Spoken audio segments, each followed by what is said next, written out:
a long time. I was not in that group. I don't want to imply that. But when that area became infested with Germans taking us down, taking us away,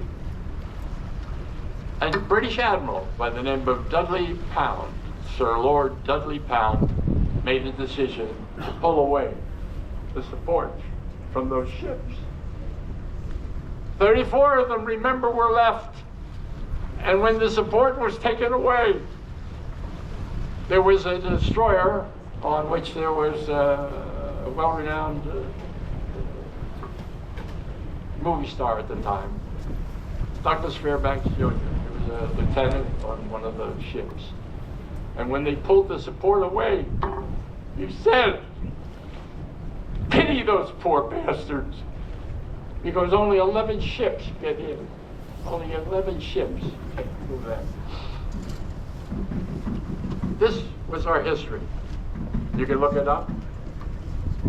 You'll hear also of something called Bari, Italy. Bari, Italy. 1943, December 1943, this quiet little place on the Adriatic. We had taken charge of Italy for the most part, and then we were there. And at 4:30 in the afternoon, 105 Junkers, their German aircraft, flew over and bombed that harbor. And one of the ships in that group was carrying in it, unbeknownst to anybody, including the crew, 100 tons of mustard gas. When those ships were attacked, and that particular ship, the John Russell, was attacked, it disintegrated. Didn't explode, it disintegrated. All human life was gone. But worse, a grayish orange cloud fed over that harbor. Mustard gas poisoning. Over 1,000 people died that day among us. Merchant Marine. So I want to kind of wrap up this and tell you how we feel. Not what we think, but how we feel. That's why they brought me. I'm not the hero of that war. I'm not the guy that lost his life on that ship. I'm the guy they picked to talk about it. In the movie Saving Private Ryan, and this is for all veterans, everywhere. In the movie Saving Private Ryan, there's a peculiar poignant theme of an old man kneeling in front of a tombstone in Normandy, France, looking for a particular name. And the man weeps, and he says, "Did what we did, was it honorable? Did what we did was what we were supposed to do?" And that's what most veterans ask. Did we do what we are supposed to do? And we ask only that you honor us and understand us. The way we treated the veteran from Korea, the veteran from Vietnam, was shameless.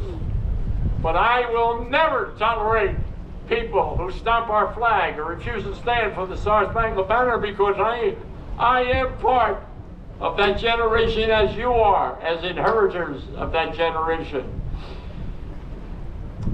Now, I have the honor today to present the Congressional Gold Medal. I want to just take a brief moment to explain this. I'm holding in my hands, in the box that was shipped from the U.S. Mint,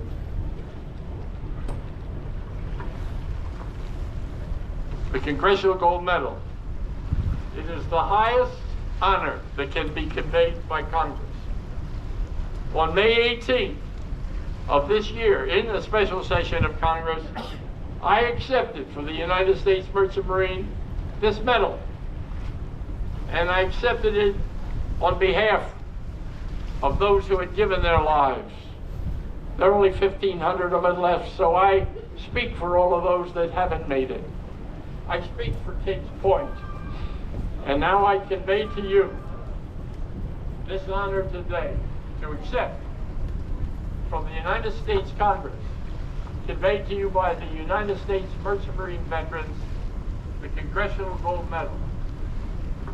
The original of this will be vested in your academy, Kings Point Academy. Give you this pure gold. This one is not pure gold. I wouldn't be walking around with it in my hand. The original is probably worth $65,000, $70,000 just to make it. But what made this is the people who give debt, sacrifice. So please, you honor us today, John W. Brown. You honor us today, the people who support our society. Go tell others about us. And say to them of this day, this was a special day of John W. Brown. And to all those people who volunteer, all those people who put their faith in the tomorrows that we attempted to build yesterday, on behalf of a grateful, grateful nation, we give you the Congressional Gold Medal.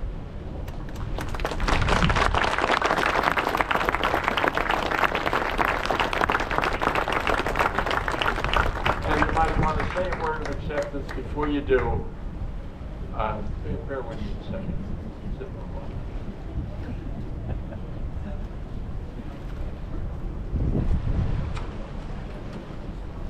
In a time of about 300 years ago, when we did the conscription in other countries for our services, the Army came to your community, and this was in England and Scotland and Ireland, and the piper played. The piper played summoning all men of age to go to war, to make themselves present and come forward. So the piper played. And that's how we chose our children to go to war.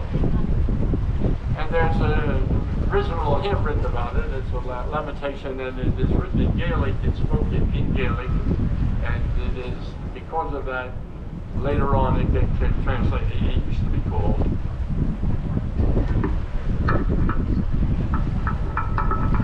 Who's having trouble here? How's this? Can you hear me now? All right, good, good. If you missed the first part, I'll do an encore later today while you have it. But I want to take you to that traditional moray, because the words to the London Daily Air were all in Gaelic, so you couldn't understand them. But you'll find them in many hymnals today. But then in about 1917 or so, an English barrister, lawyer, wrote traditional words that you may remember. It's called Danny Boy.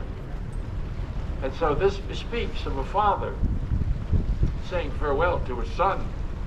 And so in Gaelic it goes like this, in the Gaelic interpretation.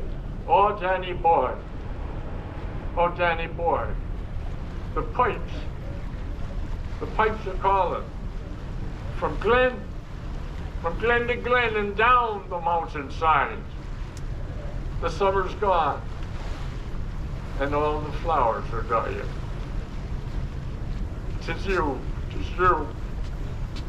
must go and I must find.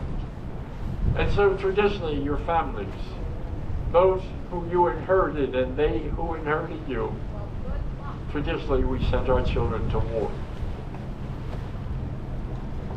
Now I changed the last stanzas of this particular song to meet today's standards. It's about honor. And it now speaks of those who went away. And it says, but should I return when the guns of war are silenced, and I am dead, as dead I well may be, please come and find the place where I am lying, and kneel and say an Ave of prayer for me. And I shall hear, most soft you tread above me, and in my tomb 'twill warm and softer be, if you'll not fail to tell me that you honor me. Then I will sleep in peace for all eternity. And when you tell people of this day, remind them of the people like yourselves who are gathered here and what this means to us, and then think of those who have long since departed. And when you speak of us and you say to others, this is who they were, then say to them from us, we gave up our yesterdays for your and their tomorrows. God bless you.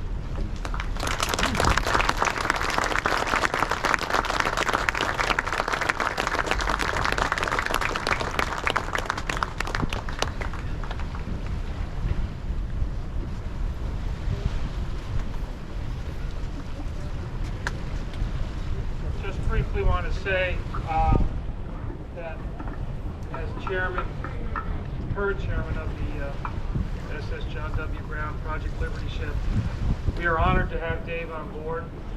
We're honored to accept this medal on behalf of the Merchant Marine, who both living, which aren't many left, and those who have died.